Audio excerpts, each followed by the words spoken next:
Bem-vindos ao Observatório da Imprensa. Ano é convenção. Fim de ano é outra convenção. Calendário é convenção ainda maior. Mas o fim do percurso do planeta Terra em torno do Sol é uma realidade, tal como a noite e o dia armam a inexorável marcha do tempo.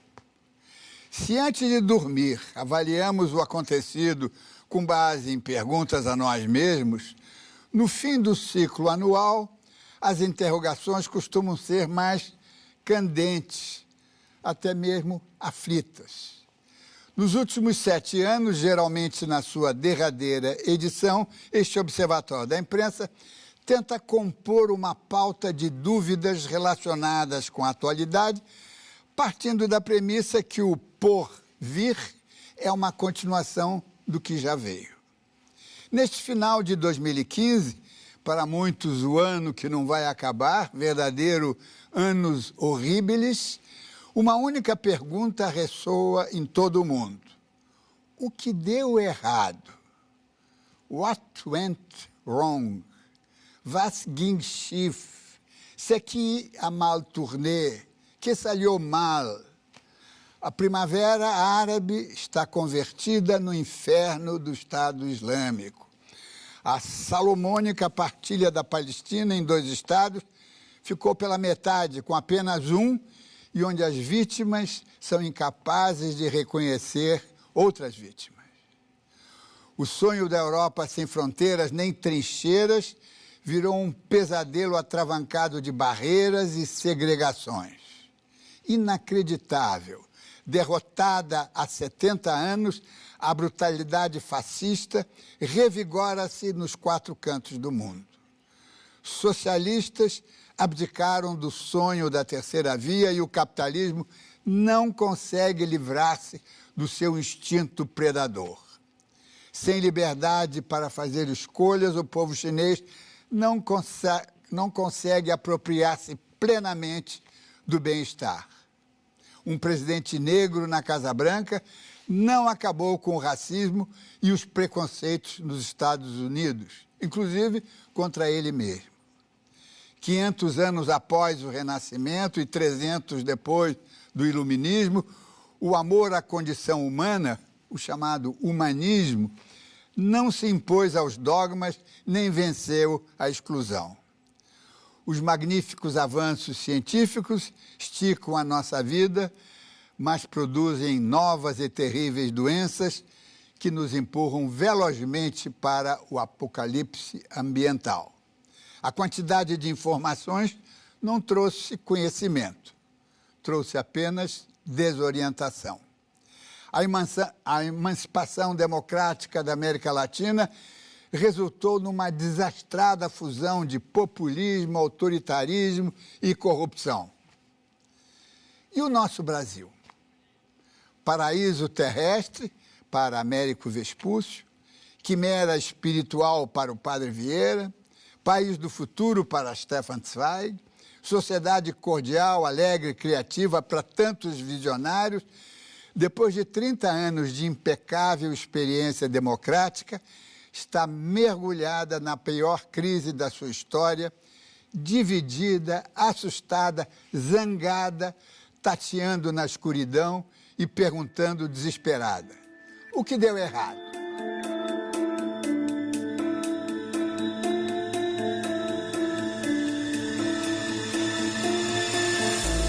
O que deu errado no Brasil? Para algumas pessoas, os problemas começaram com a chegada dos portugueses.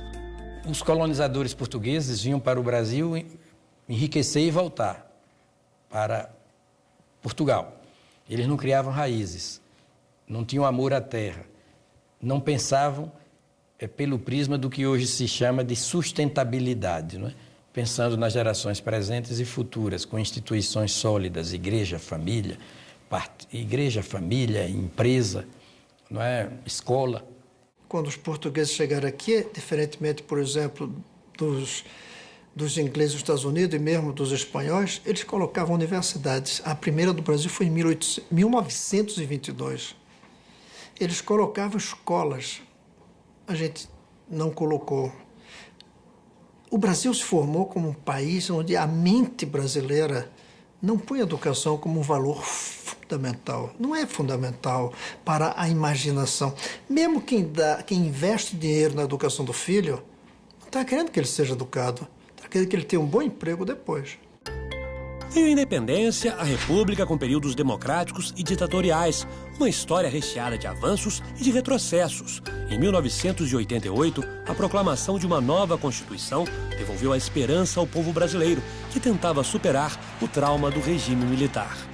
A grande vantagem, a grande bandeira do Brasil é o dispor de uma Constituição que, de tão atualizada, humanista, democrática, nos torna juridicamente, né, um país primeiro-mundista. Se a Constituição for bem conhecida, interpretada e aplicada, né, o Brasil tem condições de realizar a democracia ideal, que é a de 3 vértices: a liberal, a social e a fraternal ou solidária.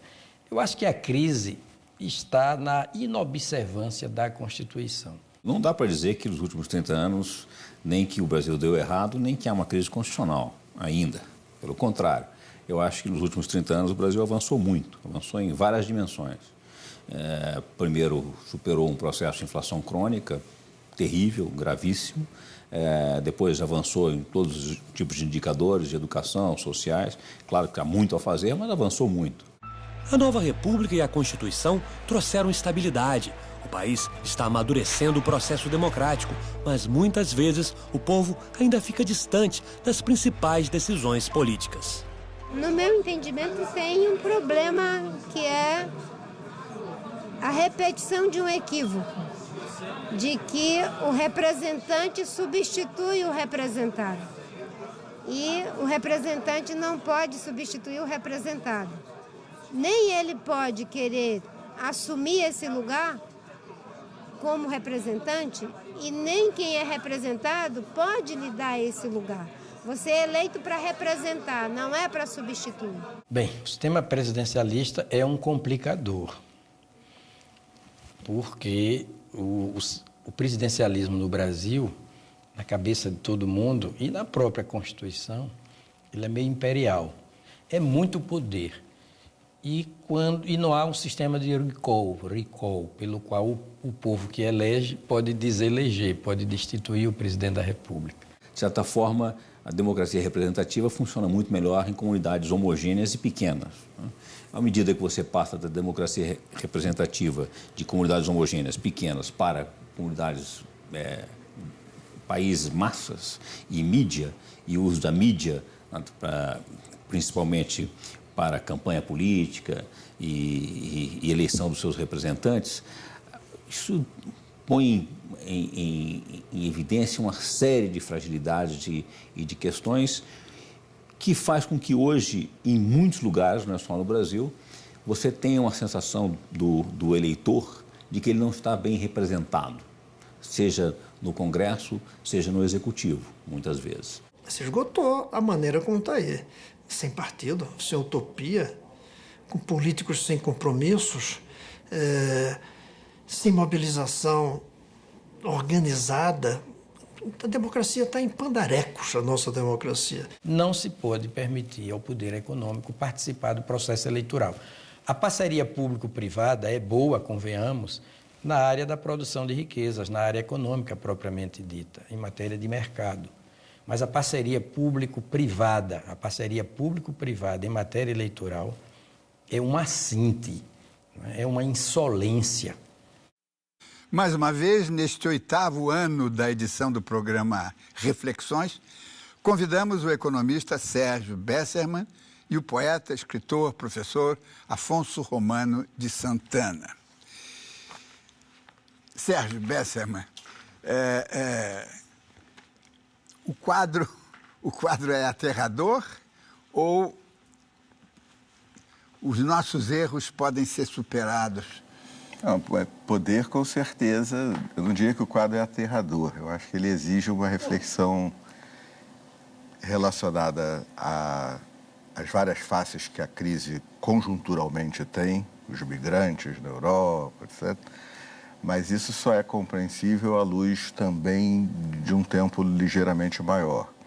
Eu, como economista, costumo me perguntar, alguém em 1936 seria capaz de discutir economia sem se referenciar à grande recessão de 1929? Para dizer o mesmo que pensar a economia em 2015 sem se referenciar à grande recessão de 2008 não faz sentido. E isso não se aplica apenas à economia. Nós tivemos uma onda até o fim do século XX, como dizia Hobsbawm, e o socialismo real desabou. Isso gerou uma segunda onda que nos levou a um paroxismo liberal, onde se acreditava até que o mercado se autorregula. E essa onda acabou há 7 anos atrás, numa grande recessão. E nós estamos vivenciando também o momento em que, como dizia já Maquiavel, a crise faz surgir os monstros mais não previstos antes, mais impressionantes, mais incríveis, antes da porta de saída aparecer. Durante a crise, esses monstros que já existem têm a chance acordam e se evidenciam. Então, um pouco do que se passa no mundo todo exige essa compreensão histórica um pouco maior, e o paradoxo é que, por conta da tecnologia e daquele paroxismo da economia de mercado até 2008, que encurtava tudo, fim da história, etc. e tal, o paradoxo é que no momento que a gente mais precisa de uma reflexão profunda e talvez, digamos, lenta, o nosso tema do Observatório da Imprensa, e estava no seu editorial, o excesso de informação desorienta, a velocidade é muito rápida, os textos são muito curtos, a reflexão às vezes é rasa e superficial, e essa tensão faz parte dessa crise que a gente estava comentando. Afonso, o seu conterrâneo, o André Lara Rezende, acho que ele é mineiro, né? Espiritualmente, sim. Filho de mineiro, né? Não, ele falou uma coisa sobre mídia que eu acho muito interessante. Ele diz que numa sociedade pequena, mais ou menos homogênea, a democracia funciona perfeitamente. Numa sociedade maior, ou num país continental, a mídia é que tem que fazer esse preenchimento desses vácuos. E aí nós temos no Brasil essa situação, não é? Que a mídia não está conseguindo, não está conseguindo parar para pensar, sugerir reflexões, sem impor saídas e respostas. Como é que você vê, esquecendo que a gente está aqui num programa de crítica da mídia?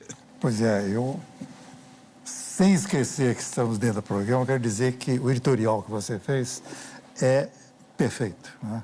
Uma análise clínica da situação no Brasil e no mundo. Eu estava até me dando conta aqui de uma coisa interessante. Você, o Besserman, nós somos, e acredito que muitos espectadores, nós pertencemos a uma geração muito especial.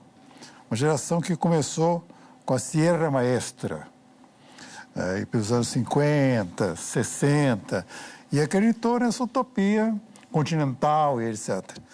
E eu tive a felicidade de estar em Moscou em 1991 e vi o comunismo acabar. Eu estava na Praça Vermelha e vi o comunismo acabar. Então, entre a Sierra Maestra e o fim do comunismo, é uma experiência, e não é só pessoal, é a experiência de uma geração, né? Então, nós vivemos utopias maravilhosas. E né? distopias. E distopias. E, de repente, quebramos a cara. O que o seu editorial fala. O que deu errado? Lembra até aquela música dos Beatles, né? O que houve, né? Que não deu certo nessa família. Olha, é o seguinte. Nós somos educados de uma maneira equivocada.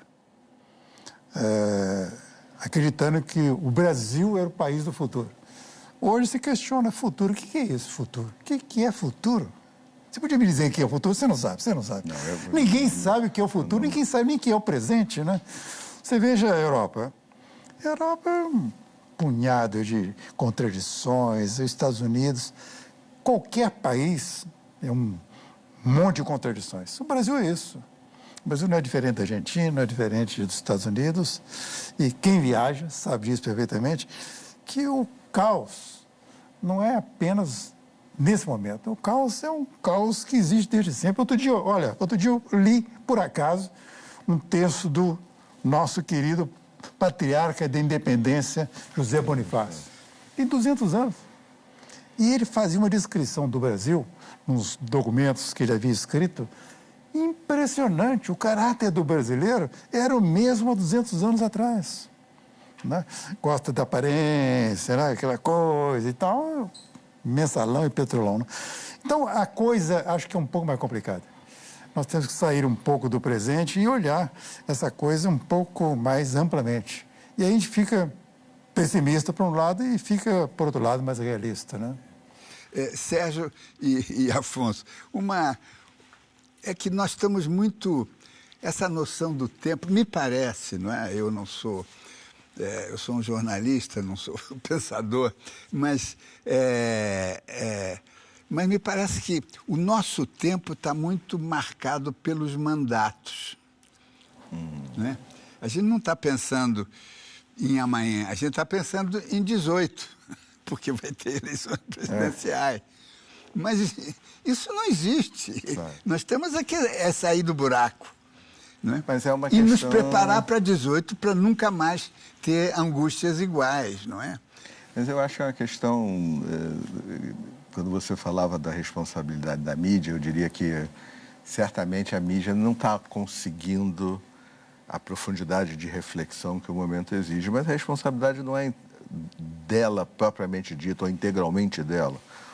Os partidos políticos e a academia, que também teriam um papel fundamental nessa reflexão, eles não significam nada. Um mesmo partido político, para falar de um partido da oposição com o qual eu trabalho, ele pode ter um presidente, como o ex-presidente Fernando Henrique Cardoso, que corajosamente, no momento que ninguém falava disso, participava junto a grandes sábios do mundo da luta pela descriminalização e legalização de algumas drogas, e é o mesmo partido que tem o relator da cura gay.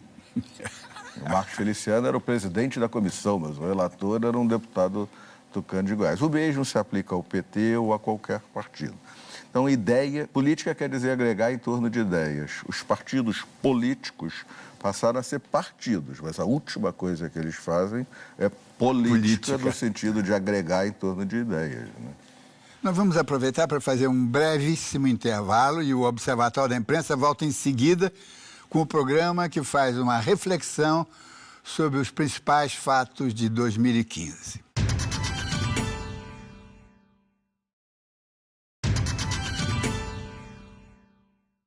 O Observatório da Imprensa está de volta com o programa que analisa o que deu errado no país e no mundo. Economistas analisam o momento brasileiro.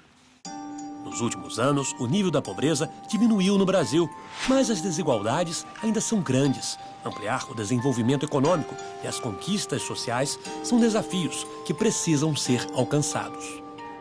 Cerca de 71 mil pessoas recebem por ano cerca de 300 bilhões de reais de renda, não é de propriedade, é de renda. E sobre 2/3 dessa renda, elas não pagam imposto de renda. Não é? Você paga imposto de renda, eu pago imposto de renda, o Dines paga imposto de renda. Quando há uma enorme concentração de renda e de riqueza como essa, essas pessoas que concentram a renda e a riqueza procuram defender esta sua situação atuando sobre o Estado, né?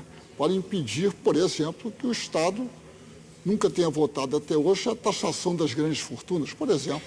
O que está acontecendo no Brasil nos nossos dias? Um desemprego que parece já é do tamanho da população de Brasília com o seu as suas cidades satélites e o seu entorno. 3.600.000, é o número de desempregados. Não há coisa pior do que desemprego. Desemprego é uma dor que trinca o osso da alma. Por que os bancos não cumprem a sua função social? Não é? Por exemplo, criando carteiras de microcrédito para possibilitar aos desempregados, não é, a transformação deles em microempreendedores, por exemplo.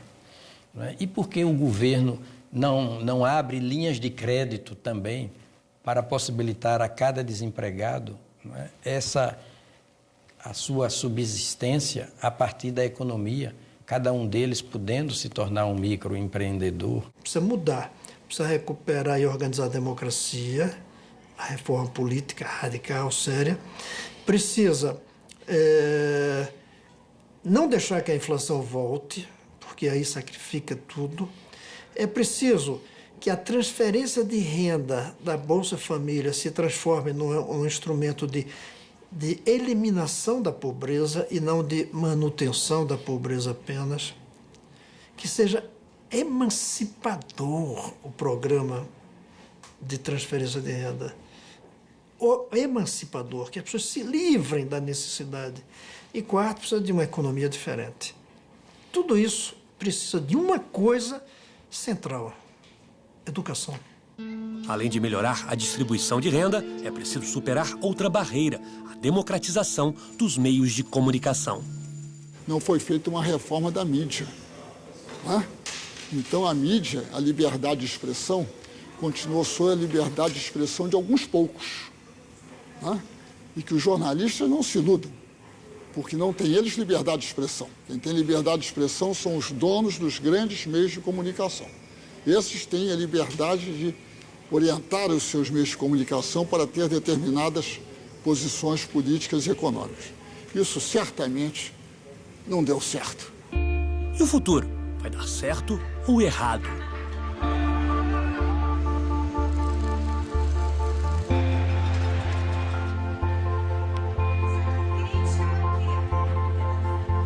Eu acho que ainda não deu errado.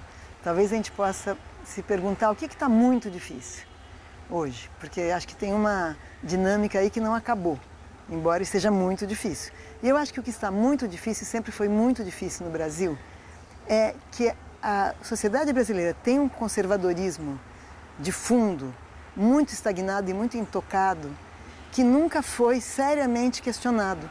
Nunca foi seriamente derrotado, digamos, no sentido da luta política. Todo economista sério, sofisticado, sabe que fazer previsão é impossível.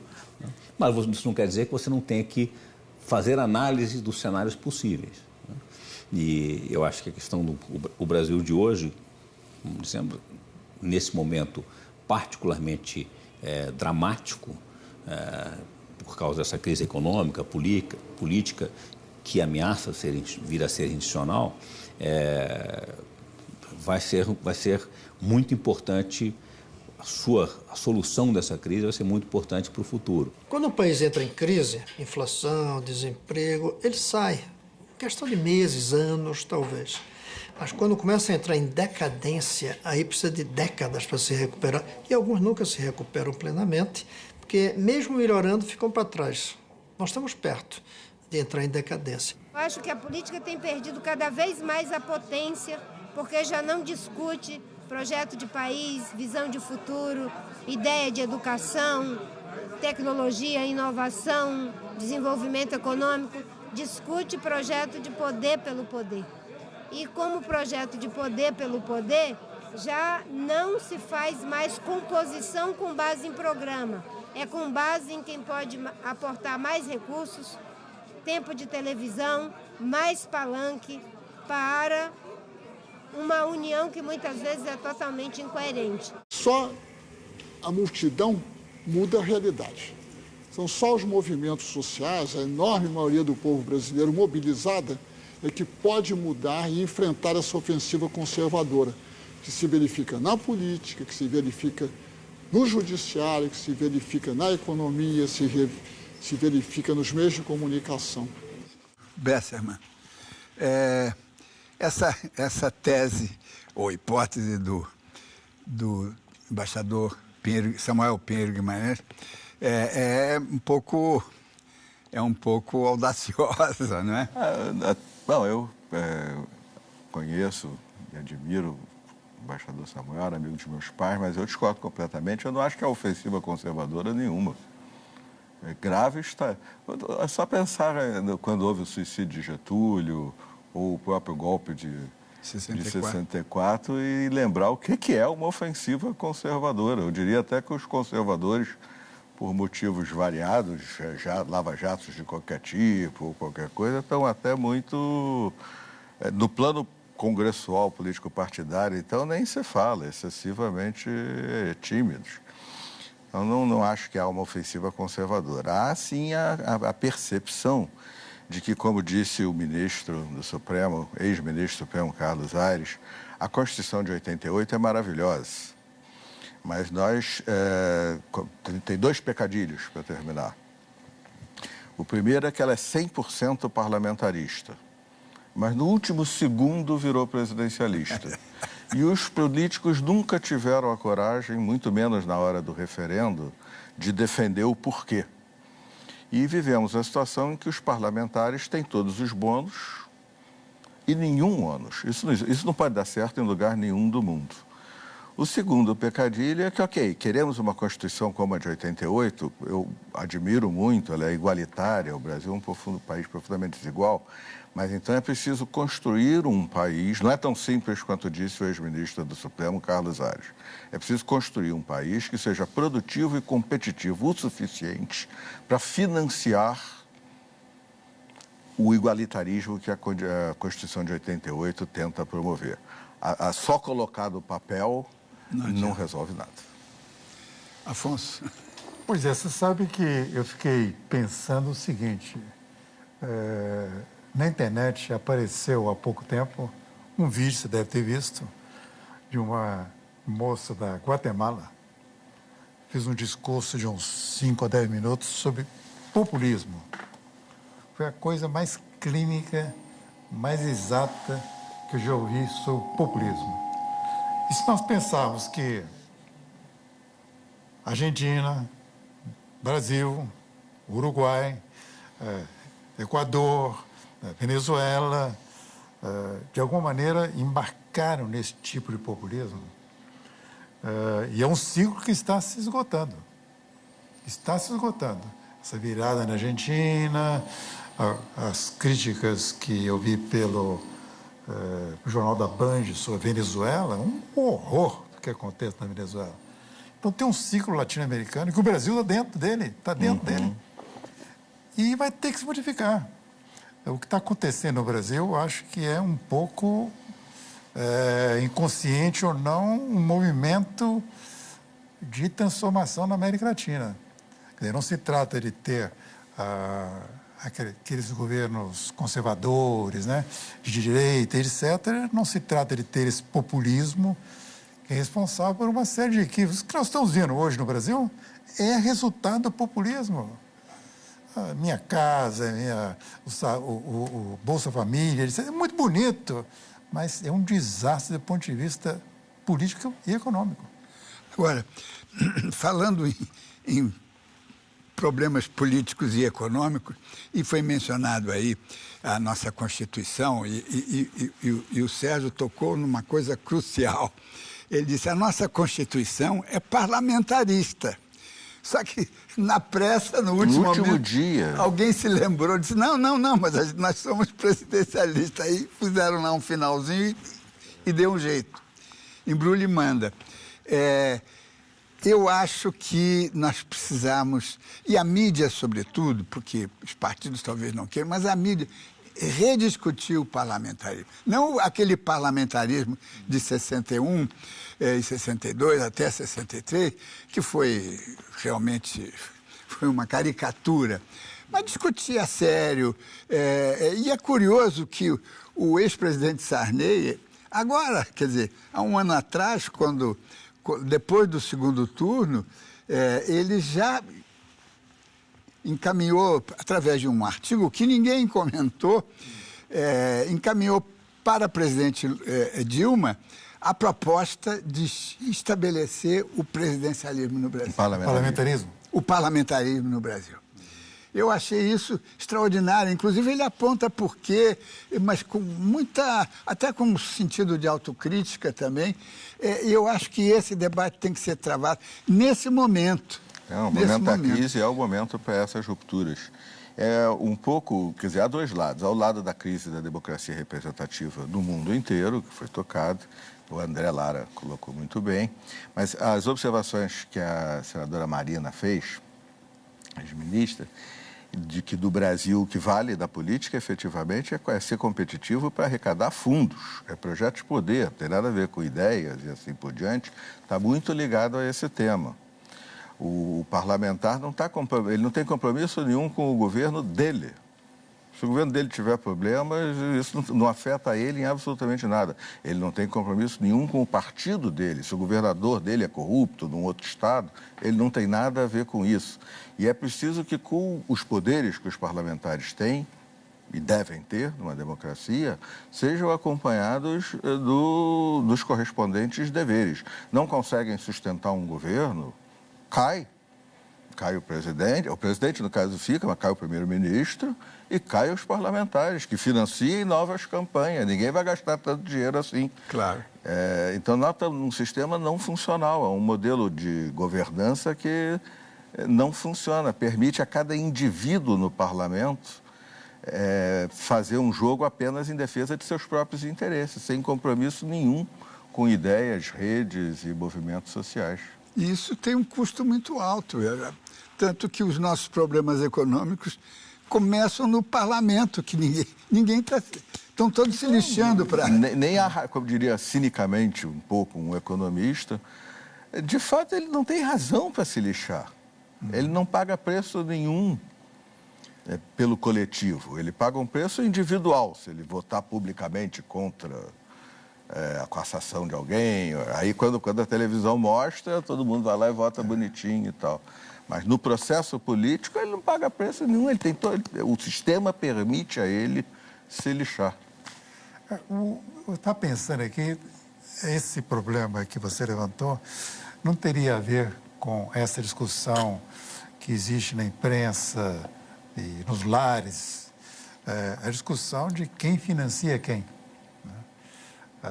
Porque o mensalão, o petrolão, essa roubalheira toda que passou pela Petrobras, deixou muito claro que empresários políticos, empresários e políticos fazem um conglomerado... Tabelinha. Tabelinha, quer dizer, tem um sistema, eu não diria que é culpa deles, é culpa do sistema que foi criado. A solidariedade entre políticos e empresários e fazem uma coisa que não temos nada a ver com isso, quer dizer, o povo, coitado, tá só recebendo péssimas notícias. Eu acho que tem que rever esse... Não pode empresas financiar a política. Não pode. Evidente. Que é um erro da política brasileira. Eu acho que temos que rever isso, primeiro isso. E por aí nós temos que rever até o conceito de país, né? Agora, Sérgio, o senador Cristóvão Buarque, que levantou de novo, e acho maravilhoso isso, ele tem uma bandeira, ele vai até o fim, com uma enorme coerência, né? Ele fala, o negócio é educação. E certamente é. Agora, é importante notar que não é, e até já tive a oportunidade de conversar com o senador sobre isso, não é, a gente pensa assim, a educação pública é de muito baixa qualidade, então, especialmente a população mais carente, mais pobre, tem muito pouco acesso à educação. Isso é fundamental, é decisivo, tem que ser trabalhado, mas o problema é maior. O único teste internacional que existe de educação é o PISA. É o qual? PISA. É o único que existe. E o Brasil tira ali os últimos lugares, em línguas, matemática e ciências. Quando a gente compara o Brasil com o Chile, a gente está bem atrás. Quando compara com a Finlândia, que tira o primeiro lugar, está muito atrás, a gente fica por último. Há apenas 3 anos, a estatística, não vou comentar tecnicamente, permite olhar dentro do PISA a elite, os 10% mais ricos, 5% mais ricos. E aí uma coisa espantosa aparece. A diferença entre o povo brasileiro e o povo chileno ou finlandês em termos de conhecimento é grande. Mas a diferença da elite brasileira para a elite chilena e a elite finlandesa é maior. Em termos de educação? Em termos de línguas, matemática ou seja, aquela elite que está nas escolas privadas de elite no Brasil, comparada com as escolas de elite, públicas ou privadas, do Chile, da Finlândia, dos Estados Unidos, da China, tem uma distância maior em conhecimento do que a média do povo com a média desses países. Nós não damos valor no Brasil ao conhecimento. O povo, porque foi excluído dele, foi até uma ferramenta de opressão por séculos. A elite, porque não precisou dele para competir. Era Sesmaria, é ser amigo do presidente, é ter as redes de Brasília. As redes. Você falou uma coisa, uma palavra mágica. As redes. É um elemento complicador. As redes sociais são uma coisa recente, né? Você não pode pensar a cultura independente da rede, né? As redes sociais armam uma cultura determinada. E hoje, quando você fala em cultura, tem que falar das redes. E o que nós percebemos? Que houve um processo inverso, ou seja, a nossa geração acreditava que você devia elevar o conhecimento do povo. O povo conseguiu subir para o consumo. Para o consumo. Foi consumido. O povo foi consumido. Ou seja, as redes sociais acabaram entrando nesse jogo do consumo. O governo participou disso ao fazer a política macroeconômica fundada em aumentar o consumo, o mercado inteiro. Principalmente. Vamos aproveitar essa pausa natural e vamos fazer um rápido intervalo e voltamos dentro de instantes.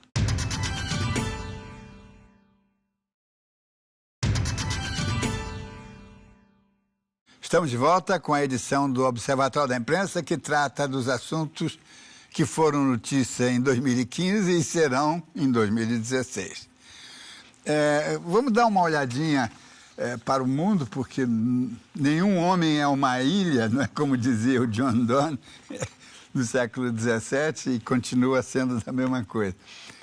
Parte das nossas angústias são gerais.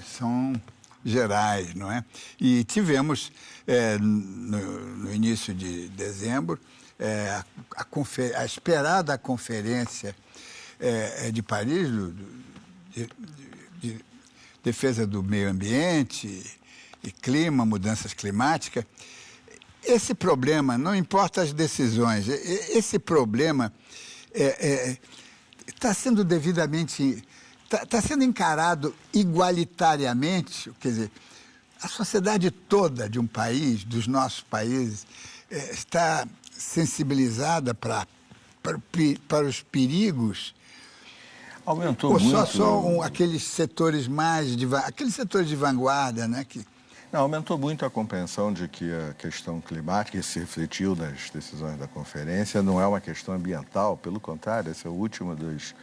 Ela ameaça todos os ganhos contra a pobreza das últimas 2, 3 décadas, diz o Banco Mundial, não o WWF, o Greenpeace, a Conservation International. Ela ameaça a macroeconomia. Os líderes, a conferência não consegue chegar a um acordo sobre taxação global, que seria o ideal, ela nem pensa nisso. Mas os CEOs das grandes companhias multinacionais, eles pedem, pelo amor de Deus, me defina um preço, eu quero pagar. O que eu não aguento mais é essa incerteza. Então, a conferência, com seus aspectos positivos, mas ela reflete, pelo lado negativo, a falta de governança global. Havia até épocas em que havia governança global pelo tacão de um império, Pax Romana, Pax Britânica, Pax Americana. E hoje os Estados Unidos continuam a ter uma supremacia militar e econômica enorme, mas nós temos um mundo com Putin se revelando um autoritário global e não apenas territorial, local. A China se transformando no que ela é, um pedaço grande e uma potência do mundo, uma União Europeia com os problemas todos que o Afonso comentou, que resolveu avançar, mas não se destravou para poder avançar, então é uma Europa toda... Então essa falta de capacidade de tomar decisão sobre qualquer assunto finanças internacionais, Síria, migração, mudanças climáticas, onde se avança, mas os compromissos, se não cumprir, não tem uma penalidade maior. Então, é um momento inédito da história da humanidade. Nós não vamos caminhar, eu espero, para um governo mundial, porque isso é quase preferível morrer queimado nas chamas do aquecimento global. Um governo mundial dizendo, vai para lá, vai para cá. Mas governança global, e dessa vez muito mais democrática, incluindo o fenômeno das redes, a existência de uma opinião pública global, isso afeta a mídia tremendamente. Isso não existia, é um fenômeno de agora, desses anos. Daqui a pouco teremos uma sociedade civil organizada mundial. Global. A única coisa que globalizou mesmo foi o mercado. Cadê o resto? As instituições, a opinião pública e assim por diante. Você não acha que o tópico que foi levantado no princípio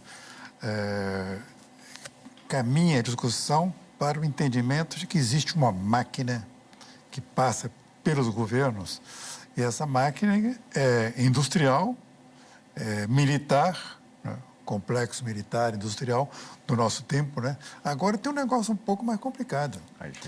O Obama não pode resolver certas coisas porque ele está atendendo a indústria americana. Essa tensão é que é um fenômeno muito da nossa época.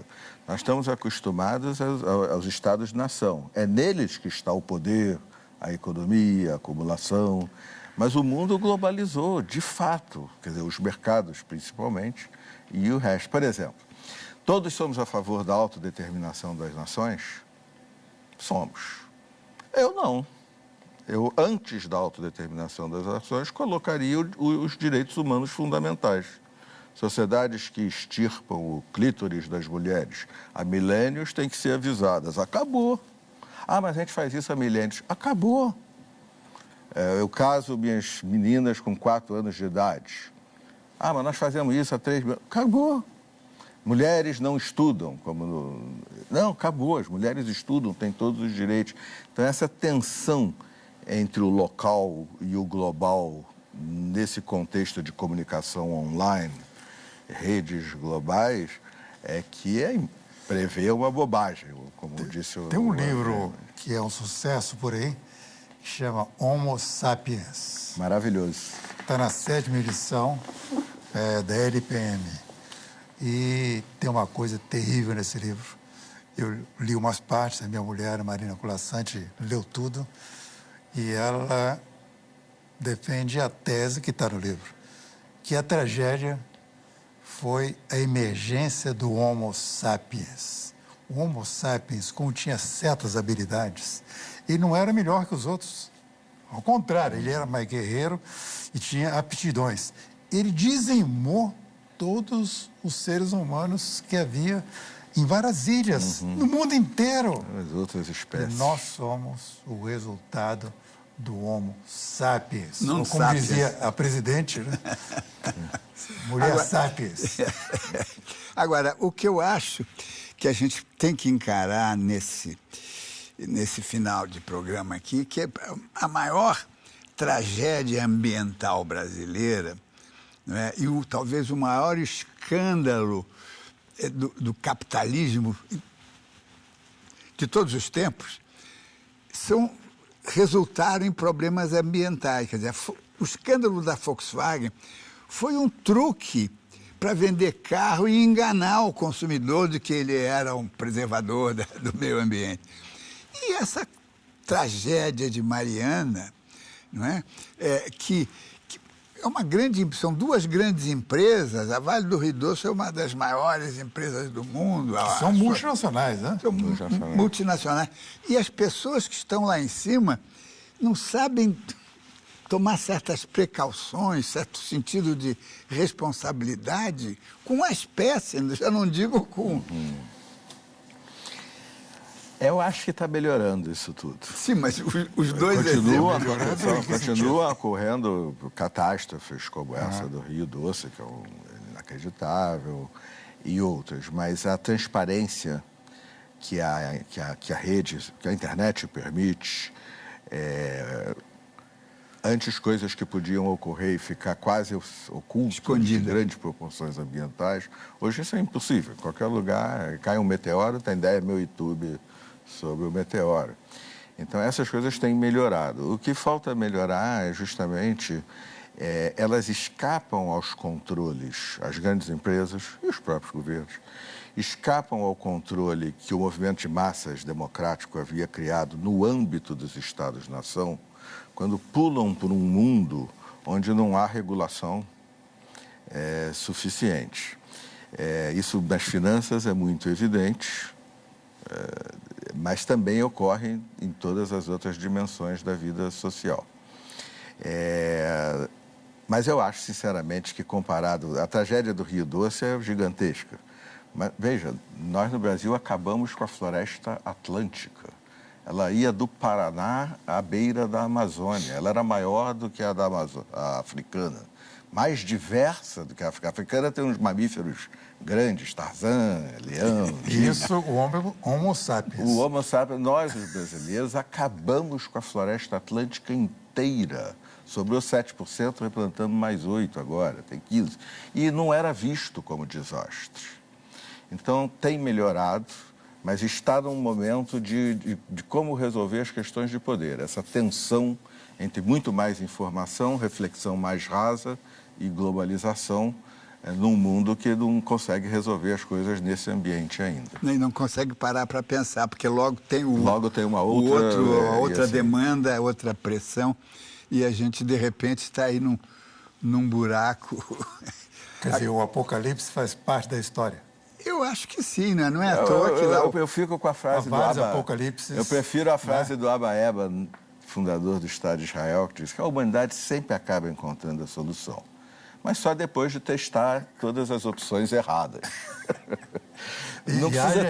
Não precisamos testar todas, mas, de fato, a consciência não parece ser aquilo que o racionalismo imaginava, de assim, eu prevejo o problema, evito o problema e não tenho o custo dele. Não é assim que funciona. Quem é que podia imaginar que o Estado Islâmico, que é do século VII de Maomé, estaria causando agora... 13 séculos depois, seria uma coisa normal, notícia jornal. Não, isso depois do século de ouro na Espanha, em que os árabes, os cristãos e os judeus juntos reviram todos a filosofia grega, não é? Juntos. Uma experiência maravilhosa como essa não conta na hora em que volta um califado que decapita. Eu acho que até o espectador talvez esteja esperando uma fala de consolo diante desse caos. Eu acho que é o seguinte, nós temos que ter na cabeça que não existe uma história. Existem várias histórias simultâneas. E cada fatia do povo vive uma história diferente. Esse Estado Islâmico é um exemplo, né? Então, a hora que você pensa que o Brasil é um negócio, um conglomerado de histórias. Reflete o mundo. O presidente do Congresso, né? O Cunha, é um personagem determinado, que representa uma facção brasileira. O Brasil é múltiplo, a história é múltipla. Há várias histórias ao mesmo tempo. Você está no nível da história que não tem nada a ver com pessoas que você conhece, né? E você tem que conviver. Outra solução seria ir para a Noruega. Para a Noruega? A Noruega, é muito frio. Segundo um músico amigo meu, é um país tão sensacional que lá não tem problema. O único problema da Noruega é que não tem problema. O governo resolve todos os problemas. É chatíssimo, né? Não, mas essa também é uma solução. Mas eu vou me permitir, muito rapidamente, de reproduzir, por analogia, o argumento que você elogiou do senador Cristóvão. Uma analogia. Nós precisamos pensar. E pensar exige tempo. É um grande avanço o Twitter de 3 linhas, o WhatsApp, etc. Mas nós precisamos ter tempo para ler romances de 300 páginas. É a junção dessas coisas que pode abrir uma janela. Que faz civilização. E nós estamos sem tempo para reflexão profunda. A reflexão profunda é desvalorizada. a pessoa de mais idade, ela não é tão ágil no acesso à informação, mas o algoritmo para tomar uma decisão roda na cabeça da gente numa velocidade impressionantemente. Todas as sociedades do planeta valorizavam a experiência acumulada. A atual considera isso, não entende o que significa isso. Então nós temos esse problema para resolver ou não, como disse o Afonso. Outro dia, uma afilhada da minha filha, tinha 3 anos, a menina ganhou um livro de papel e ficou batendo com o dedo para ver se o livro se mexia ou não. O reflexo. Mas, como é que, rapidamente, que nós estamos em cima da hora, o que deu errado tem jeito? Tem jeito, vai ter jeito. No Brasil, de uma forma um pouco mais dramática, porque é agora. A República acabou. A República de 88. A França está na sua quinta República. A República de 88 até agora acabou.